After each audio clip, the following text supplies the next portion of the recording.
Bon, arrêtez tout, je crois qu'on a trouvé le pire père de l'histoire du football.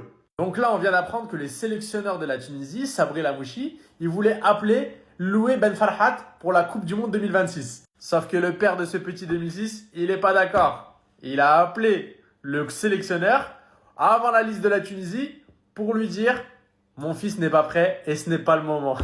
Comment tu peux faire ça à ton fils? Comment tu peux avoir si peu confiance en lui? Le petit, il est professionnel. Comment c'est toi qui prends les décisions pour ton fils? Donc après, Sabri Lamouchi, il a décidé d'appeler le joueur qui est en question. C'est lui qui est maître de son destin quand même. Il est en train de faire quelque chose de bien. Et personne n'a répondu. Ni le père, ni le fils.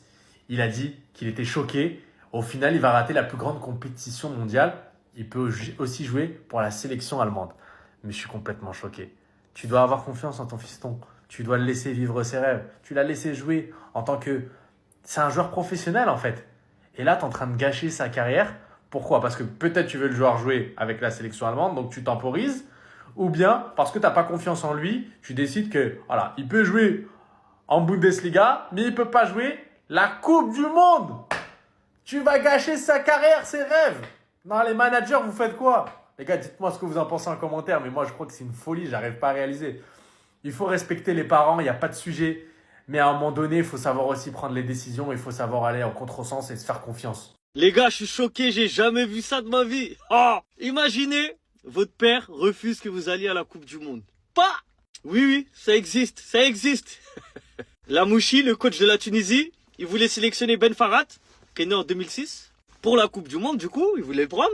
Sauf que le papa du joueur, il a appelé Lamouchi, il lui a dit c'est mort. Il a dit mon fils il est pas prêt, ce n'est pas le moment. Lamouchi, logiquement, choqué. Donc après l'appel avec le papa, il a appelé le joueur. Pour essayer d'avoir des explications, alors en mode c'est comment la Coupe du Monde, la Coupe du Monde. Le joueur, il a pas répondu. Du coup Lamouchi, il a rappelé le papa il a pas répondu non plus. Donc Lamouchi, il a dit bon bah l'affaire elle est close et il viendra pas quoi en fait. Mais les gars, vous imaginez la Tunisie en Coupe du Monde, le joueur il peut aller en Coupe du Monde, le papa il dit non. Donc en mode là, la plus grande compétition de football de tous les temps, hein, ça refuse. C'est quoi, c'est un tournoi de quartier, c'est quoi? Le petit, il est professionnel, il joue au football. Donc comment tu peux refuser une Coupe du Monde avec ton pays? La vérité, si c'était moi l'enfant là, c'était moi le petit là, hein. J'aurais appelé Lamouchi avec un numéro inconnu, j'aurais dit Lamouchi, j'arrive. J'aurais fugué pendant un mois. T'es fou quoi, je suis footballeur? Et genre tu vas m'empêcher de faire la Coupe du Monde? Non mais si t'es mon papa, tu veux mon bien? Si tu veux mon bien, laisse-moi aller à la Coupe du Monde. Ça s'arrête là. Il n'y a pas d'explication en fait. Ah, vraiment, cette histoire-là, elle m'a choqué. Franchement, dans le foot, on croit qu'on a tout vu, mais il y a toujours des nouveaux trucs. Le père de ce joueur tunisien, il est complètement fou en fait. C'est quoi ce foutoir? Donc là, il a la chance de voir son fils convoqué pour la Coupe du Monde avec la Tunisie pour représenter son pays. Et juste derrière, il rappelle le sélectionneur et il dit non, ça nous intéresse pas. Mon fils, il est pas encore prêt pour le moment pour jouer la Coupe du Monde. Oh non, désolé. Et je crois que vraiment là, il peut être élu pire père de l'année. Non, désolé les gars, hein. Désolé, je suis pas du genre à parler des parents des joueurs. Mais il y a des parents où sportivement, les gars, c'est une catastrophe. Sportivement, ils sont vraiment du genre à gâcher la carrière de leur fils. Mais à quel moment tu dis à ton fils non, il joue pas la Coupe du Monde parce qu'il est pas encore prêt? À quel moment tu dis non, il est pas encore prêt pour jouer la Coupe du Monde? Moi, ce que je comprends pas en plus de ça, les frères, c'est que là, son fils, il est international tunisien. Donc pour jouer des matchs amicaux contre le Canada et contre Haïti, vas-y, il le laisse. Mais une Coupe du Monde, le rêve de toute personne, de tout être humain qui est fan de football, non, il n'est pas encore prêt. Mais c'est un truc de fou. Vraiment, c'est un truc de fou.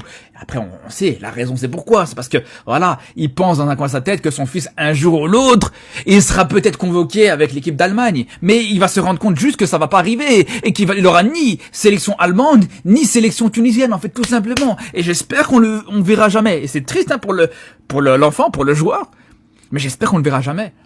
Avec la sélection tunisienne, les gars. Parce que ça, c'est une dinguerie. Mais sérieux, les Tunisiens, dites-moi que c'est une blague, hein. Les Tunisiens, dites-moi que c'est une blague. Wesh. Ben Farhat, 19 ans, refuse sa place à la Coupe du Monde 2026 avec la Tunisie. Ouais les gars, il a refusé de jouer la Coupe du Monde avec la Tunisie. Franchement les gars, dites-moi que c'est vraiment une blague. Et dire qu'il y a 6 mois, il rêvait de jouer la Coupe du Monde avec la Tunisie. Il avait déclaré ceci, ce serait un rêve d'enfant de disputer la Coupe du Monde avec la Tunisie. Et en plus, c'était ça les joueurs à jouer lors du dernier rassemblement avec la Tunisie. Et aujourd'hui, les coachs déclarent ceci. J'ai reçu un appel du père de Ben Farhat ce matin. Il m'a dit que c'était trop tôt pour les sélectionner et il a refusé. J'étais choqué, j'ai appelé Ben Farhat, il n'a pas répondu. J'ai rappelé son père, il n'a pas répondu non plus. C'est un manque de respect. Cette affaire est close. Non les gars, je sais pas si vous vous rendez compte. Hein. La Tunisie t'appelle. Genre, on t'appelle pour aller jouer la Coupe du Monde. Tu refuses.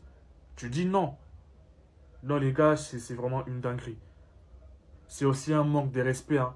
Franchement, c'est vraiment un manque de respect.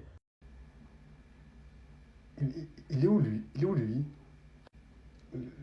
Lui. Il est où?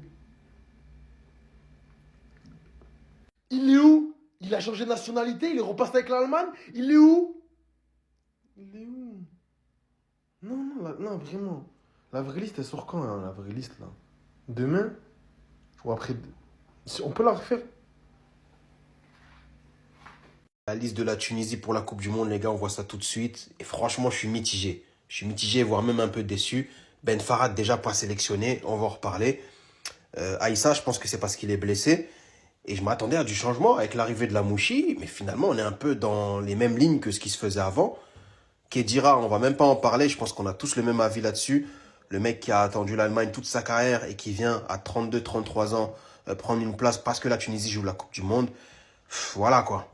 Pour lui, par contre, je suis content. Khalil Ayari, jeune talent du Paris Saint-Germain, qui a été sélectionné et qui va du coup participer à la Coupe du Monde. Franchement, l'histoire, elle est belle. Même si, voilà, du côté de son club, il n'a pas forcément de temps de jeu. Il n'a pas de temps de jeu avec Luis Enrique ou autre. C'est toujours une bonne chose d'intégrer des jeunes talents comme ça. Et on va voir s'il a des petites minutes par-ci par-là. Ça va peut-être lui permettre de s'exprimer. Et pourquoi pas revenir au Paris Saint-Germain avec un statut différent et avoir justement ses premières minutes. Et comment ne pas en parler, les gars, Loué Ben Farhat qui n'est pas sélectionné. Comme je l'ai dit en début de vidéo, je comprends pas et j'ai du mal. Ok, vous allez me dire qu'il n'est pas dans un top club en première division, mais à son niveau, il performe. Et je vous le dis que l'année prochaine, ça signe dans un top club. Et quand je vois l'effectif de la Tunisie, je suis désolé, mais il a totalement sa place dedans. Donc voilà, maintenant c'est fait. Faudra faire avec. Dites-moi ce que vous en pensez, les gars. Commentez, abonnez-vous, on s'attrape. Maintenant, faut prévenir les Suédois, les Japonais, les Hollandais parce que ça va faire très mal. Sabri Lamouchi il a dévoilé la liste pour la Coupe du Monde qui arrive cet été.